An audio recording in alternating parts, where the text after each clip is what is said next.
شوفوا الآن يا إخوان، إذا إحنا أخذنا العلم وقلنا هناك موظفين خلاص سلمنا بأنه هذا شخص كبير أو ضعيف بصر، هناك عوامل مهمة جدا تؤثر على الإعاقة البصرية.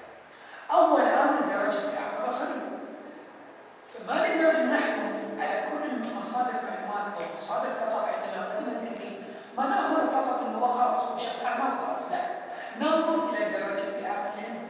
طيب ما يمكن أن عنده نسبة تمكنه من أن يستطيع أن يرى بعض الأشياء، فممتاز، فاستمتع فيها. معناته أنا كل ما صار عند الشخص بقايا من البصر أستفيد منها في تقديم المعلومات له. هذا أنا كشخص متخصص، وهو كذلك.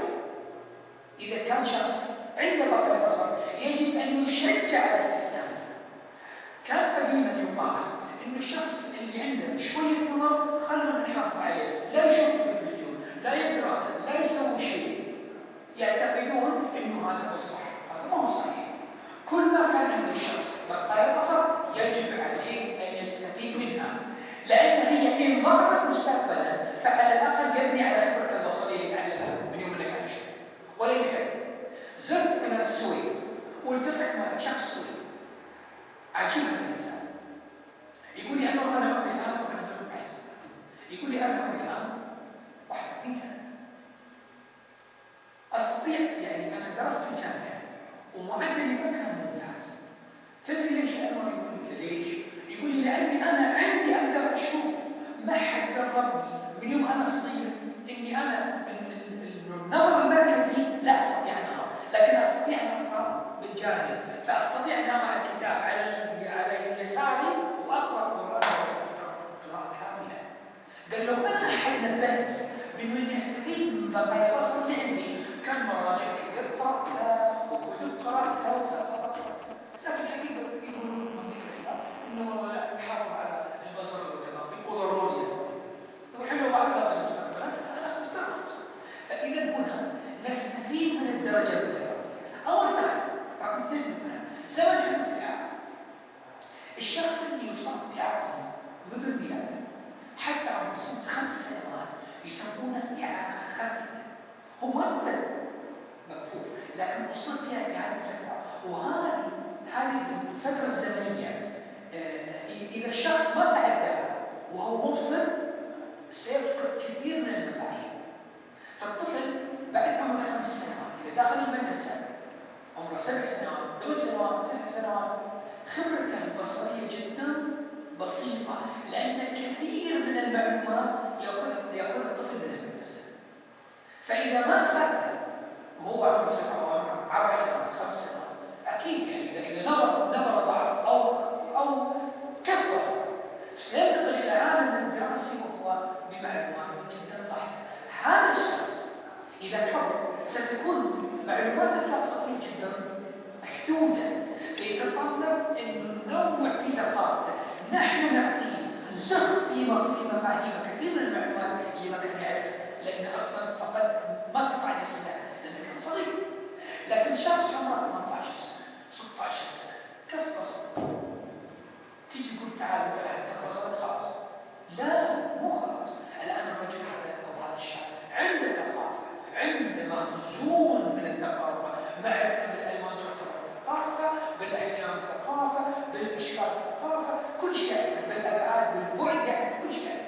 هنا هذا الشخص تعامله مع الثقافة مختلف، تعامله مع المعلومات مختلف، لأنه أصلا بني على أساس. إذا معناته زمن حدوث الإعاقة هذا جدا مهم يا أخوان في التعامل معه. يعني يمكن الشخص اللي ما يعرف إحنا نعطيه معلومات. ترى عندك ما شاء الله كنت مبصر، إذا نستفيد من هذه المعلومات طور خبرتك، ركز على المعلومات اللي كنت تذكرها، على خبرتك اللي كنت تذكرها، تعلمها ولا تخليها تضيع منك. أنا أكلمكم أنا كنت مبصر بالرياض فقط وصلني عمري 17 سنة، بس لازلت أذكر الألوان والأشكال اللي على خبرتي بالرياض. يمكن أشياء جديدة أنا لا جددت ما أعرفها صحيح، لكن الشيء أنا بنيته من يوم أنا صغير عرفته أنا أتذكر، وهذه فيها ميزة إني الآن بصدر الثقافة بعضها أنا أعرف أقدر أوصل لها. ولو قرأت معلومة في كتاب فيها عن الألوان أو الأشكال ذاكرتي موجودة معها. لكن لو شخص عمره 4 سنوات كف بصره دخل مدرسة وتعلم في كثير من الأمور تطرح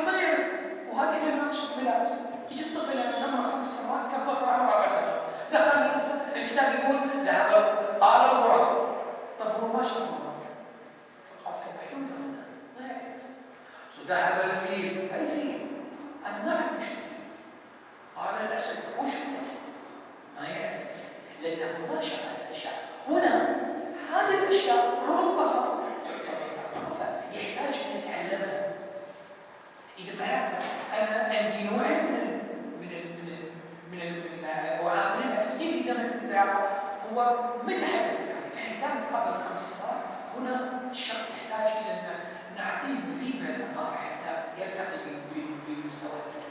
أما الشخص اللي أصيب بإعاقة متأخرة لا، هنا هذا الشخص هو مستعد يساعدنا يعاوننا وبالتالي لأنه هو جاهز ما يكلف كثير. طيب الأمر الثالث من العوامل المؤثرة هي نوع الإعاقة. نعم في أناس عندهم حول وهذه تعاملنا معها غير من نتعامل مع واحد عنده مثلا جلوكوما. الجلوكوما يدفع ضغط العين، هذا ايضا مصادر المعلومات تختلف، غير اللي عنده مشاكل الشبكيه، كل واحد له طبيعه وله نوع من التعامل. ايضا عندنا وجود اعاقه مصاحبه. بعض المكفوفين يولد وعنده مشكله بالسمع. صحيح وهذه موجوده بسبب طبعا مشاكل، اما قد تكون مشاكل يعني مثلا حمل المشاكل الادويه. فهنا مصادر او استقبال للمعلومات، مصادر لثقافته وعلمه تجد انها تختلف من الشخص الاخر، هذا يحتاج الى مساعده اخرى. فان كان عنده مشاكل في السمع هذا يحتاج مساعده، اذا كان عنده مشاكل صحيه ايضا، يعني بعض يولد عنده روحات يحتاج ان يتعلم، كل شيء موجود، لكن يجب ان نكون حذرين في التعامل معه، وايضا يعني احنا نبني على هذا ان تراعي ظروف الصحيه. إذا هذه العوامل كلها احنا نقول ان هذه العوامل تؤثر على عمليه التعلم وبالتالي على مصادر الثقافه.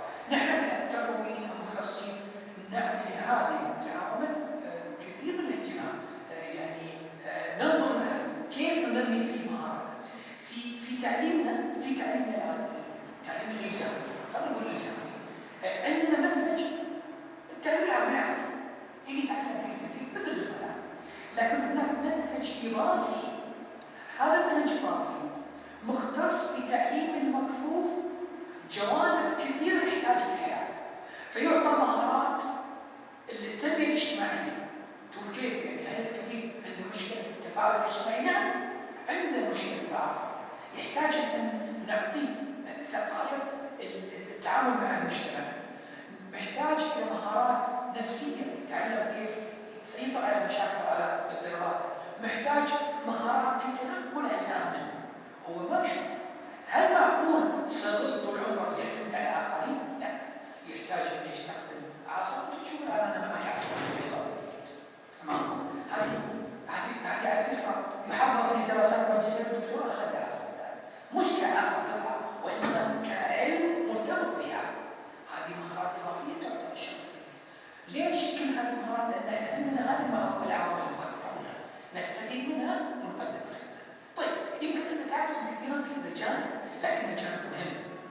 يعني صحيح أنه يمكن قد يكون علمي، لكنه مهم جدا في تعاملاتنا. يمكن تدور عليكم حالة مستقبلا تعرفون أن هذه كلها مؤثرة.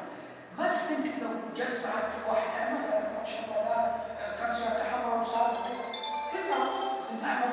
لا، اعرف متى أصيب بإعاقة بصرية، اعرف درجة البصر المتبقية عندك، أكيد ستصل إلى كثير من التساؤلات اللي عندك، وبالتالي ما تصير نظرتك فقط إنه كل كفيف أعمى ما شاء الله عليه هذا عبقري ما شاء الله.